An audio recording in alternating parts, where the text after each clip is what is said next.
Thank you for joining this panel. We're excited to talk about AI and its effect on the online brokerage industry. We're living in interesting times and this technology is moving very quickly, so we hope our panelists will help you navigate this area, both from a high level and time permitting. We're going to try to dive deep into this subject as well and hope that it's of value to you. So before we get started, we're just going to have the panelists briefly introduce themselves. As far as we have your names up on the board, so you just share your focus at your current company, and then we'll dive right in. Hey, I'm Rahul Mahajan, CTO for Nagarro. Maybe 5 seconds about Nagarro. We are like 19,000 people globally spread out, listed in Germany. As a public company, we work with a lot of financial institutes, banking company, B2B trading solutions and so on, but largely in the digital services space. Happy to be part of this panel.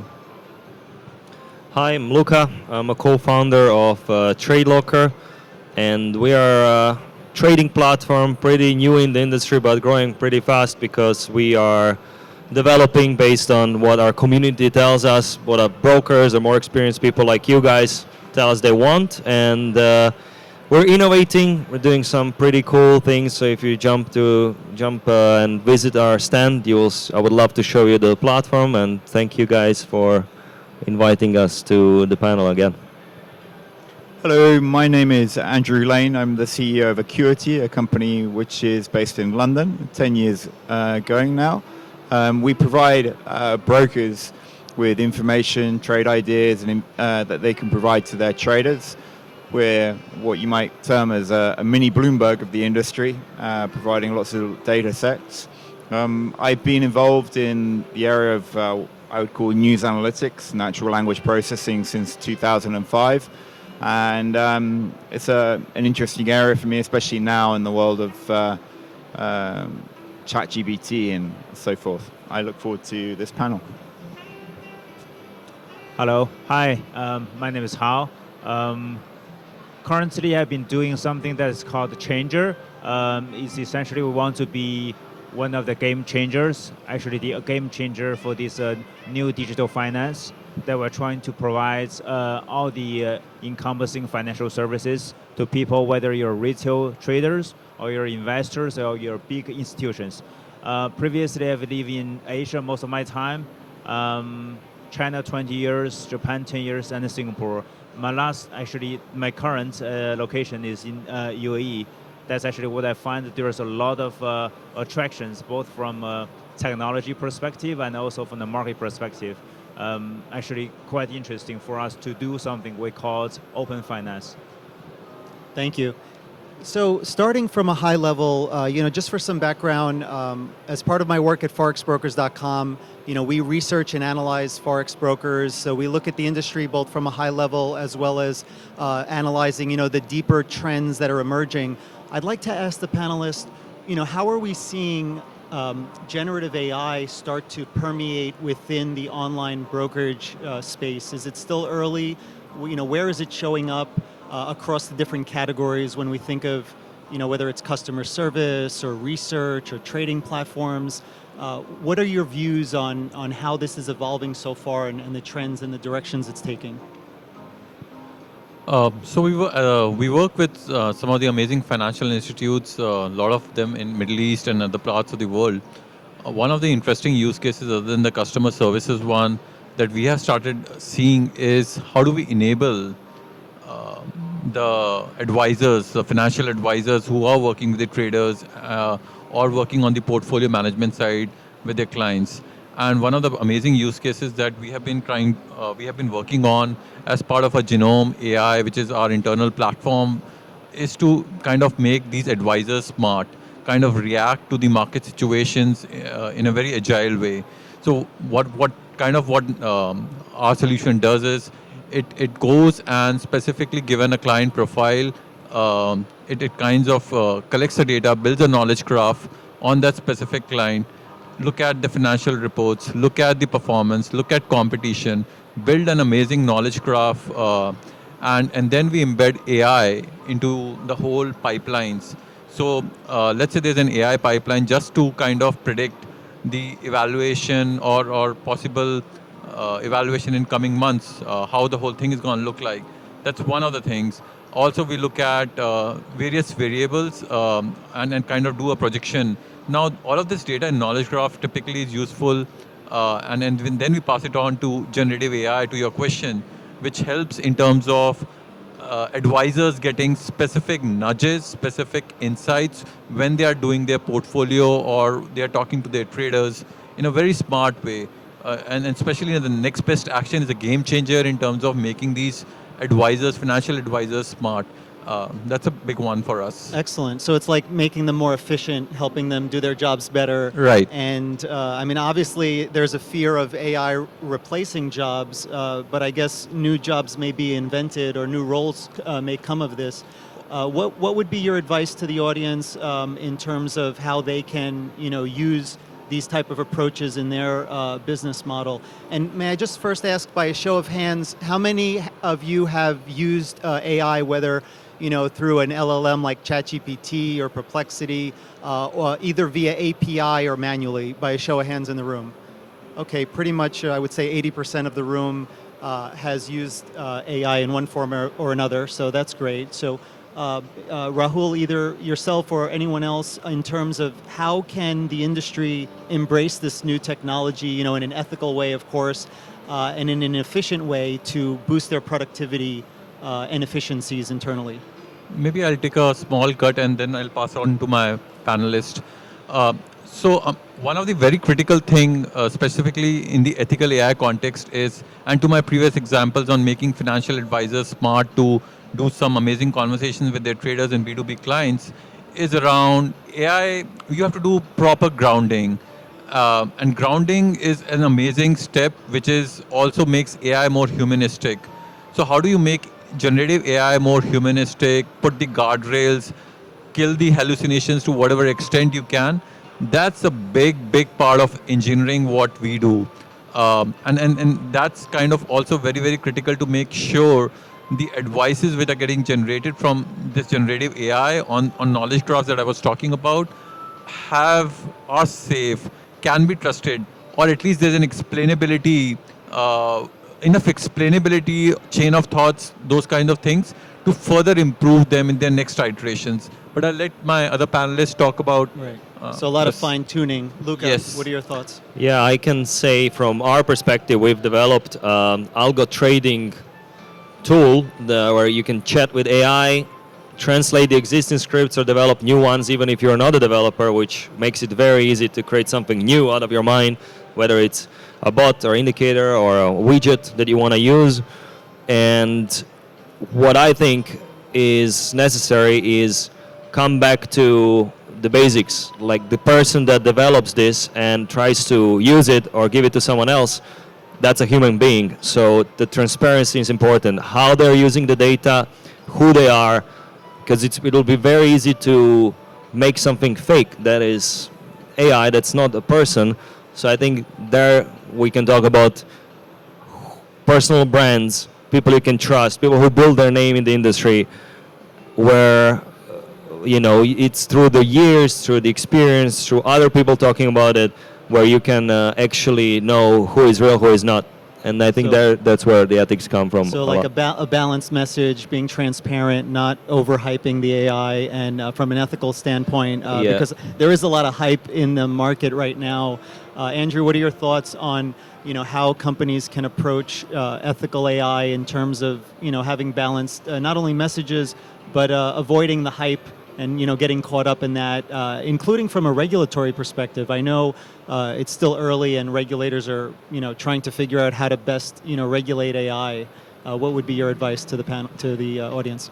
Yeah, I mean, first of all, your first question about how to approach it, I think I see a lot of people getting excited by AI and saying, right, just for the sake of it, I've got to use it, and it should be used. But if I was a broker, which I'm not, obviously, but I would be saying, right, what's my core? What am I doing? I'm a brokerage. I provide brokerage services. So if an AI if technology can support that mission, then great.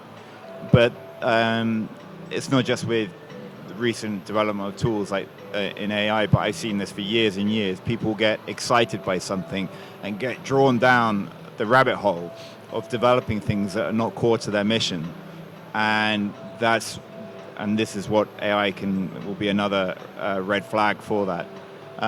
In terms of ethical, well, I would say I come from a textual background. I used to work for the Wall Street Journal, and this is a magnet for ethical issues about, if you're using content, do you have to quote the original source of that?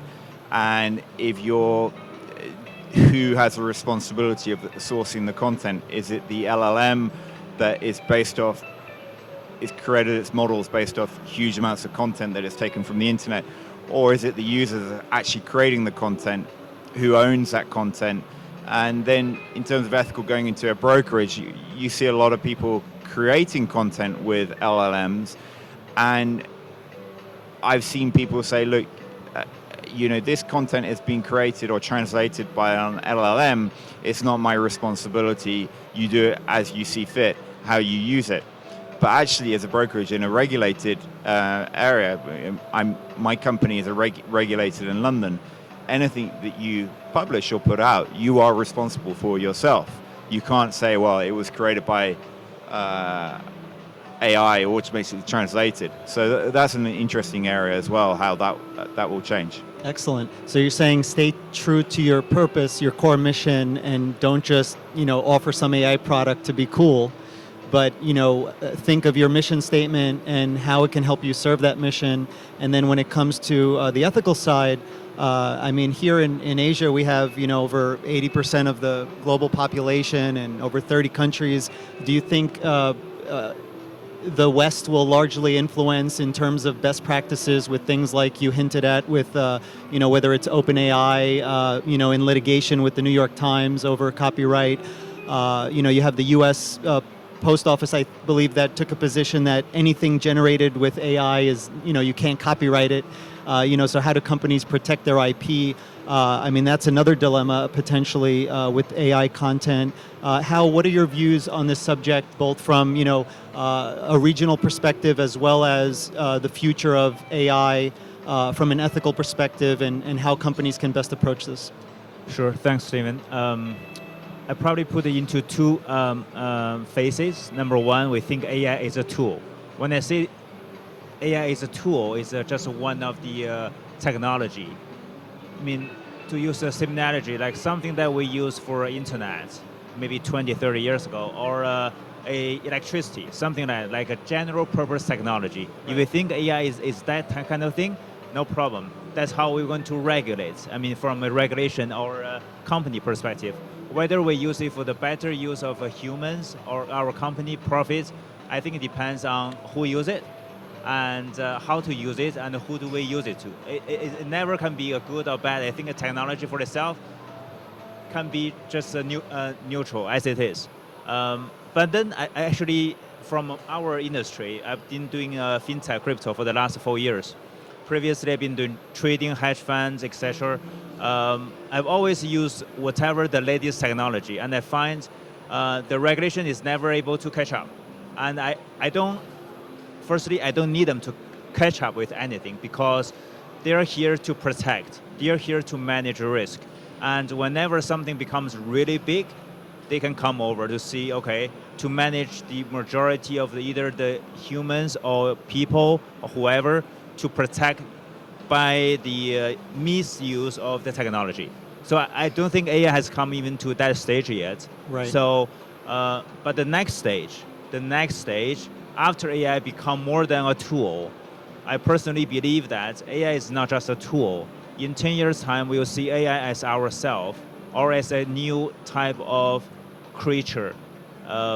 Technology by itself has evolved regardless of human involvement, regulation or not. Right. They will evolve. I think that's fair. We can't expect the regulators to have all the answers because it's still very early, and they're going to look to the industry and how you innovate and how you implement it, and then try to see how it needs to be regulated to protect the consumers, as you mentioned. So I guess it's normal for them to be reactive in that regard, but how can companies, be proactive in I guess, sharing, their ideas with the regulators, without being in fear that the regulators might stop them in the tracks and say, hey, don't do that or don't offer that. Rahul, what are your views on, how companies can best approach the research and development and experimentation, which clearly your company is doing a lot of, and I think every company probably needs to do a lot of experimentation with AI, to unlock those new emergent capabilities and reinvent themselves. Because if they don't, you don't want to be left behind like in the dot-com bubble, right? So three parts to what I would like to say, and kind of connecting to what Stephen was saying. This is a stage which is going to evolve. Regulators are going to come with new norms. As service providers, as engineers on the platform side, three things that I would like to call out. One, what my panelists also said, transparency is huge. Now, and then that translates to being verbose enough in our explainability infrastructure.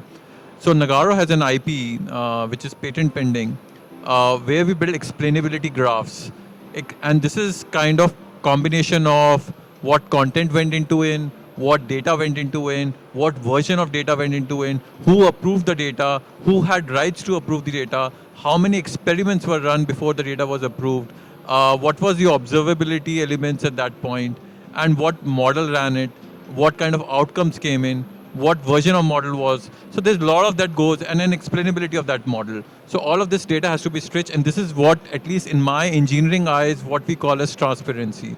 Second is what Steve said, capability to experiment. AI models also evolve. They are not gonna be one model which is there on day one is gonna stay. Version 2 will come in, version 3 will come in. So how the platform embraces this iterations and kind of builds the explainability on these iterations is critical. So the architectures that we today build are essentially around these MLOps as core, but ensuring this whole iterability of modeling is happening. And last but not the least, the pluggability is very, very important. You cannot have all the explainability happening, all the AI governance happening on day one. We should be able to add new more modules to the architecture around additional advanced explainability and stuff like that. Now, once you have this level of transparency, it's fine to have some feedbacks coming in from regulators, from the wider community, from your clients, and then let the ecosystem evolve and we adapt on it. So key here is, just to sum up my point, is the engineering patterns that we deploy on these trading ecosystems. They should foster or embrace the future evolutions of regulations, and that's how we kind of work on this. So you're saying don't just randomly experiment, have the version control and the history logs and so you can kind of look back and think of the future and have that vision to connect the dots, because Absolutely. This is a new customer experience, a new use case, a new technology stack, something that there's no instructions for, basically. And everybody's sort of on a level playing field, if you will. Like, we're all early explorers, I like to say, of this new, early pioneers of this new opportunity. Andrew, what are your views, or Luca, this is really an open question for everyone, in terms of, how companies can best implement generative AI technologies in their stack, building on what Rahul suggested in terms of, version control and having the vision in mind in advance. Yeah. All right. Well, I believe the future looks like thousands of LLMs, not 5, because every company will want to have their own data kept from themselves, and then the regulation comes. And I think the regulation should go and learn while the innovation is happening, not come when everything is done. And so the companies that are using AI nowadays, it's usually something very simple from, for example, customer support perspective or even development, code development. So I think every company should think of their own business. What is the data that they have? Who are their customers? How can they make the experience even better, faster, things like that, and then learn and just through trying things, through learning, there'll be some things that will be actually obvious. And how would that look for an online broker or a technology provider? I guess should they just download open source software or connect to the APIs for these LLMs? Because obviously you have maybe GPU costs if you're going to go and host everything yourself versus API costs where now maybe you're spending a percentage of your budget on API tokens, right? Millions or billions of tokens that you might be using each month. So how should companies think of this in terms of how they approach the expenditures? Yeah, depends on their resources. If they have money or they have tech in-house. Because right now the resources are expensive. In the future it'll be cheaper and cheaper. So I would suggest to learn, just use the API. Start doing something. That's an excellent point because token costs have continued to drop as new models come out. It's kind of like this inverse model where they want you to get on the latest version and they'll make the latest version cheaper just to incentivize that innovation. Andrew, did you have any views on this particular problem? You and I were talking earlier about this, and just to take a sidetrack on this, is that in London, where my company's based, we struggle with hiring people because there's less and less people to hire. In the West, we have declining populations, and we also have this AI that's coming in that can make us all a lot more efficient. And I look at the future, and I think it's going to be harder and harder to hire people in London, especially as nationalism is taking off in the West, and our borders are closing down, and there's less immigration. And putting aside the politics of that, it means that as an owner of a business, I need to look at ways in which I can do more with less. And so one of the things we set everyone in the company, and I thought it was a pretty good idea, was we said everyone in their targets for this year has to find ways of doing their job using technology, latest technologies, and become more efficient in their own roles. So we had to do more, and we have grown this year substantially, but with the same or less resources that we had last year. And I feel that's a good way to push the company and get people to think on a daily basis, how can they do their role? How can they see AI being encompassed into their roles? So a couple of examples we've been looking at is when we create journalistic articles, it's very expensive to get hold of quality non-stock photos from the likes of Reuters and Bloomberg. But now with AI, you can create really good imagery that doesn't have the same licensing issues. We've also been looking at our salespeople and saying, how can you reach out to more people and provide quality service without us having to hire more salespeople? How can we, as a company, be known to more people with less resources? So it kind of comes back to the point about efficiency and improving productivity. So I guess it's fair to say that nearly everybody should be trying to figure out how they can use generative AI, maybe, again, going back to the experimentation, whether it's random or whether it's more thought out and long-term, how can you best use AI in your role at your firm across departments, even if there's no clear use case, because the more you, I guess, experiment with it, the more the creativity can start to be unleashed. But to your point about jobs, I know that's a big concern because, simultaneously, there's a shortage of certain talent, but there's also, the fear that AI will replace jobs. And it could be billions of jobs across the world, which sounds scary, but at the same time, there's going to be potentially new jobs that are going to be created. How do you have any views on, what the best course of action could be for companies in light of this dilemma of, on one hand, maybe you lose a lot of jobs, but then on the other hand, how can we boost productivity and create new roles for this new future that is coming? Sure. Generally, we don't face that dilemma of just like seeing there's a efficiency improvements that we have to cut the number of jobs. I mean, that's generally, I think, a good thing because we become more productive. I think, but broadly, if you look at the whole, I would say, 8 billion population globally, I don't think everybody just become the top, whatever, 1% or so. I think generally, with the more digital evolution, 99% of people actually will work somehow in a system. That system is predefined. And that's, I mean, I simply call it as a game. They're just a game within the game system. And still probably 1% or less than 1% of the rest, somehow they call it the game changer. To some extent, they define the game. They may be the referees to check on the games for certain players to play. But they always say, okay, let's start a game, new game. And if you look beyond that, there are probably even less, maybe I would say less than 10 or probably less than 5 people globally who can say, okay, the game is actually not, needs to be changed or not. Is that something that we need to think beyond dimensions? I'm talking about those guys from either Elon Musk, etc., who are thinking beyond the Earth, as we are talking about. They're thinking about new ways of defining powers, of not just computing powers, but a lot of things. Energy is one source of power that's providing, I think, less than, I would say, 5% or maybe 2% of global for the AI.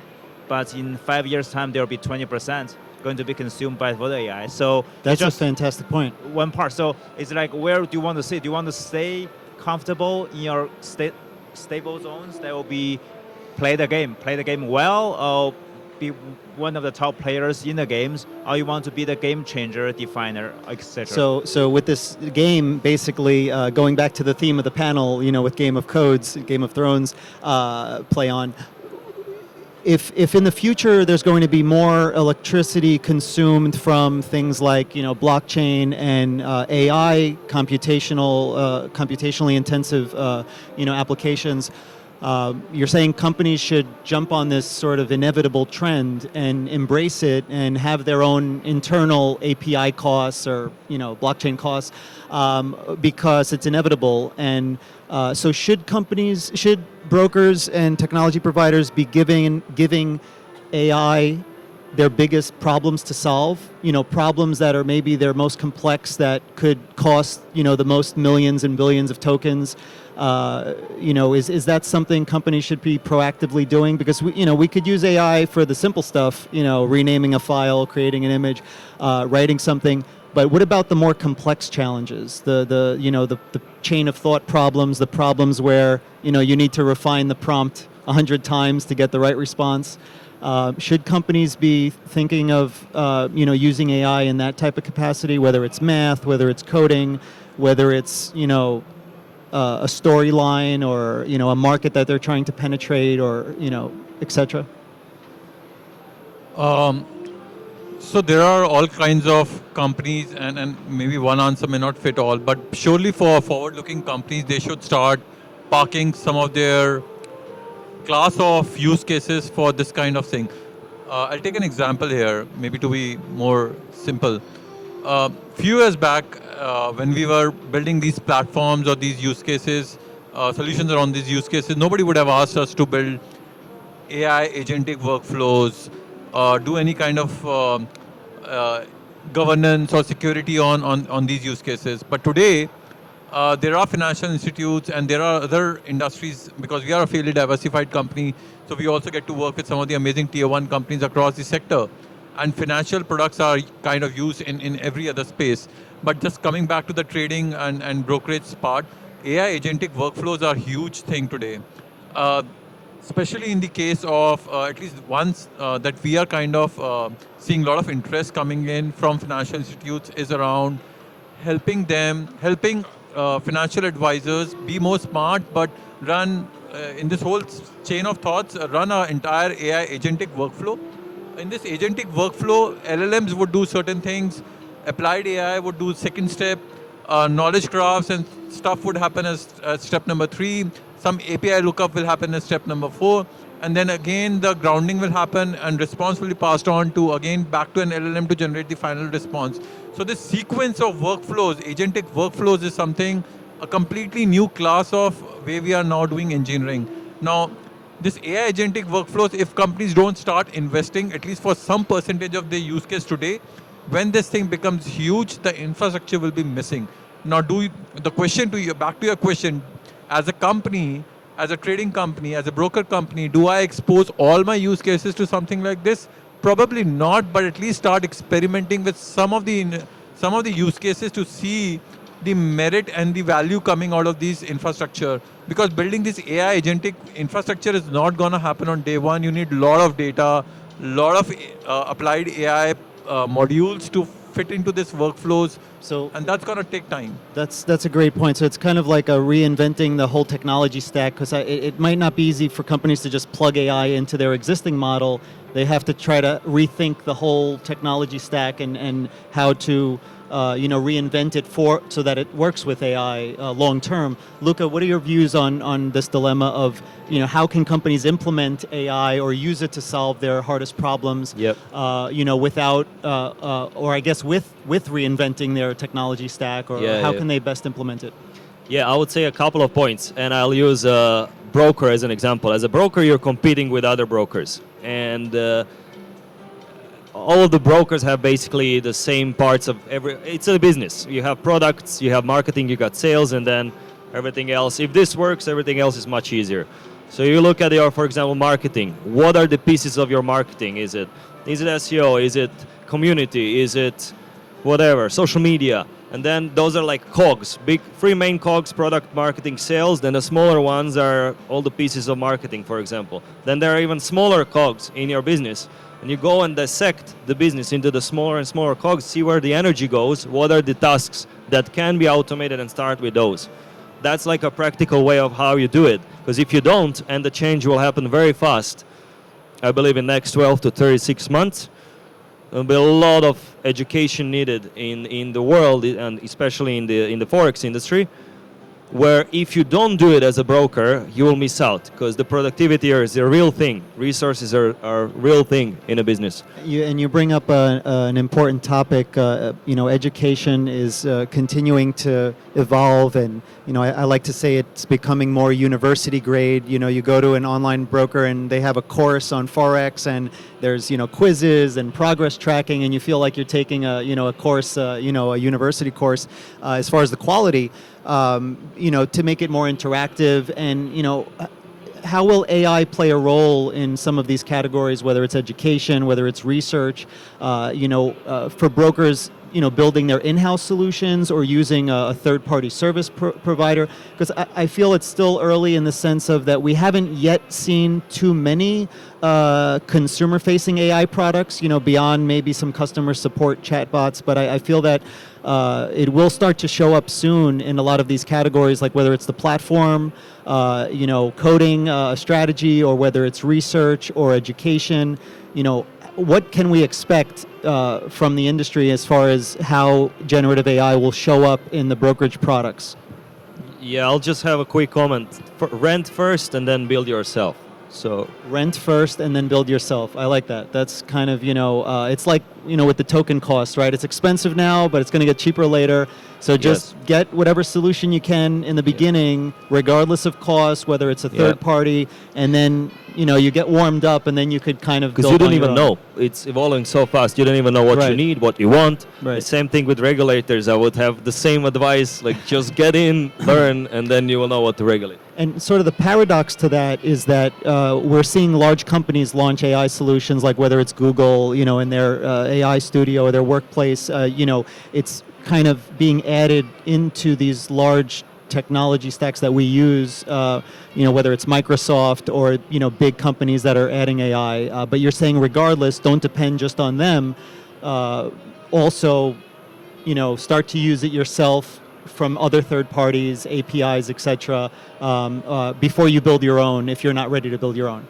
Yeah, exactly. I mean, start from the basics. First, learn, maybe hire someone to teach you to get it faster, get a mentor or somebody else as a consultant, will teach you how everything works, what's important, what's not, so you don't make a big stupid mistake like lose your old data or something like that. But then, yeah. Excellent. I know we have a little bit over 5 minutes left, so we'll try to leave some time for some questions from the audience, perhaps. I don't know if there were any closing sort of remarks or predictions that any of you would like to make about the future in terms of where you see this going, or your suggestion to the audience in terms of where they can focus on, to get the most from this technology and embrace it, because it seems like it's inevitable and it's only going to continue to permeate throughout the industry. Open to whoever would like to. Okay.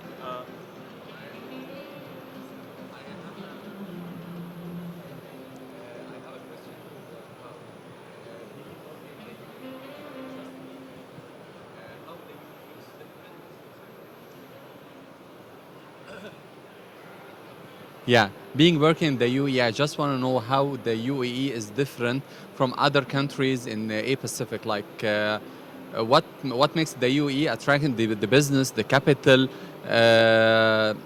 and different from Japan, Taiwan, and these countries. Okay.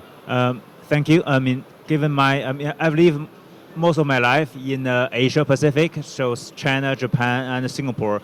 I've looked at a lot of things in terms of regulation, fintech, and the reason actually make me very strongly committed and moved to UAE, Abu Dhabi specifically.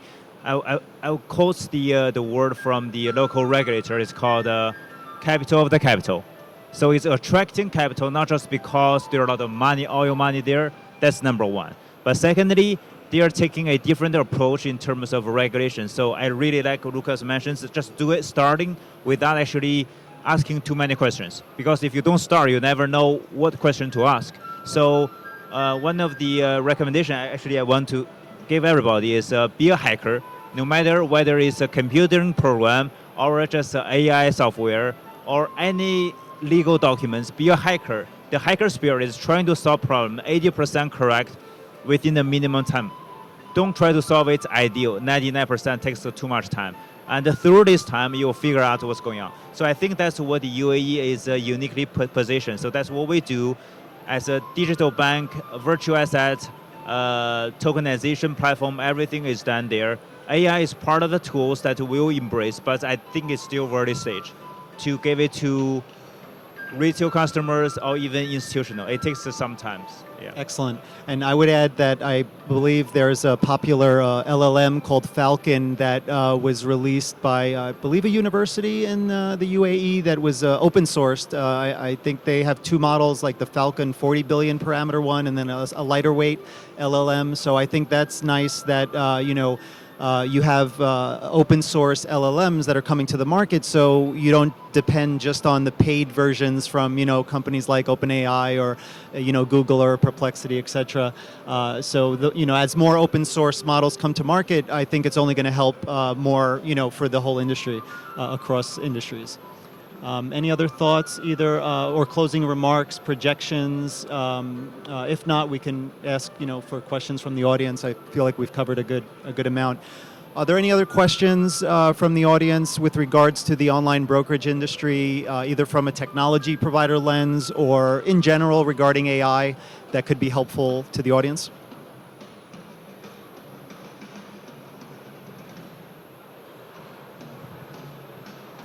Hi. So I'm from India, and I think one thing in India is that there's still, while people are embracing AI a lot, there's still a lot of fear about what if the AI jailbreaks my system. So I just wanted to pick all of your brains to, kind of see how explainable AI can probably not do away with that, but at least kind of temper down those fears and tell them that, what, if you put in the right kind of guardrails, no one's going to be able to jailbreak your system. So how do you build that knowledge? How do you build those playgrounds for people to train their AI models so that they don't do something nefarious? I'm sure our panelists have some views on this. I would add that when you think of scams over the years and how they've evolved for centuries, right? Anytime you have a new technology, there's new use cases, there's new benefits. As Hal mentioned, it's neither good or bad, but it can be used for good, it could be used for bad, depending on the actor. So I think it's a very valid point you mentioned, because there are new type of threats, new cyber security risks that are emerging that previously were not possible and that are now possible with AI. So even though AI can protect us in new ways, it can also harm us in certain ways. So you really need to be aware of those risks. So that's a very valid point. And I think cybersecurity will continue to evolve in light of these new AI threats. I'm sure, Rahul, that's probably something you may face in your company in terms of cybersecurity. So how can people really not be afraid of AI in terms of embracing it despite its risks? I'll quickly answer this. So there are two parts to this. One is how do you secure your infrastructure, and we at Nagarro provide security services like threat modeling, red teaming. These are some of the things we offer to our financial institutes and brokerage platform side. So that's point number one in terms of how do you secure your infrastructure and make sure the basics are done properly. Second is to your question in terms of whatever models do you deploy, how are you ensuring if advisors or if they are kind of helping you take certain decisions, how much you are able to kind of double click on them and see what went behind to take such a decision. And that's where the whole explainability architectures help you. And that's other new age architectures that what I kind of spoke about. Those are to me fundamental as we embrace on this journey and AI evolves and kind of do more smarter things. But having this infrastructure and secure infrastructure in place and AI governance, including this explainability additional layer that nobody would have asked me 2 years back, is very critical. Excellent. Well, thank you, everyone. We're at time now. We hope you found this valuable and hope you have a wonderful rest of your day. Thank you so much.